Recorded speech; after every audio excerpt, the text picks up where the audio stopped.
heard this loud crash in front of my house, up the street from my house. And of course, like anyone else, you get up to see what's going on, and see how you can help, in what way. I knew it was an accident.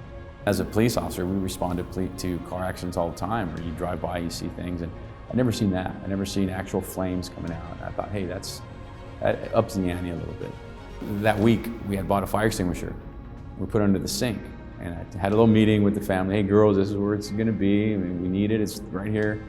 And right away, I ran out the door and I told my little one, hey, grab the extinguisher. She goes and grabs it. Comes running after behind me. And all my girls, my wife, we all went out. The compartment was full of smoke and you couldn't see anybody. So I thought, all right, there's no one sitting outside. There's no one on the floor.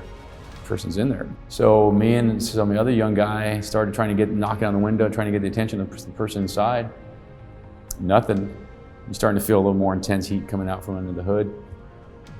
And I tell the bystander, the Good Samaritan there with me, I said, hey man, we got to open this door. We got to get this person out. So we tried hitting the windows and tried bending the doors back because the car was mangled. You know, there was spots where you can actually grab the door and pull, but it wasn't going anywhere. We ended up going into the rear side passenger door, and I got in, and the heat was just really intense at that time, starting to get really hot and smoke.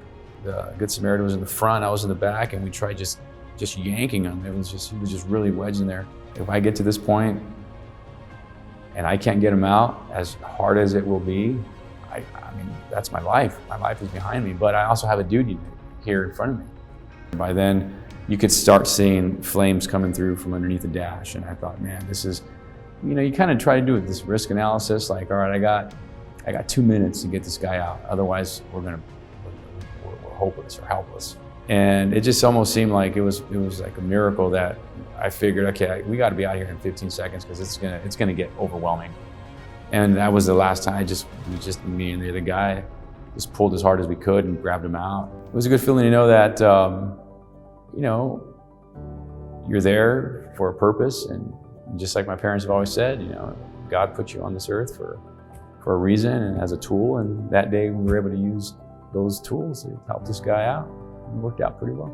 I think we all have a duty to, you know, just like in the departments, that reverence for human life, you know, no matter who they are, where they come from, and what stage they are in their life. It's a duty as a human being to help them out. I looked at it in that sense, and I think that's what gave me that final just strength to get the guy out. A lot of us go through our careers doing acts that are heroic and don't get acknowledged, but we accept that. We know we do. That's part of the job. We don't come on the job to get these awards, to get this acknowledgement. This medal for me represents all the sacrifice and hard work and risks that my partners have made before me and will continue to do after me. It's a sense of pride that I have, I believe. I think it's humbling to know that I had the opportunity to do it. It feels good accepting it for all the officers who have done much more than I have, and for whatever reason, just went home and chalked it up to a day in the life of being a street cop. So it's a good feeling.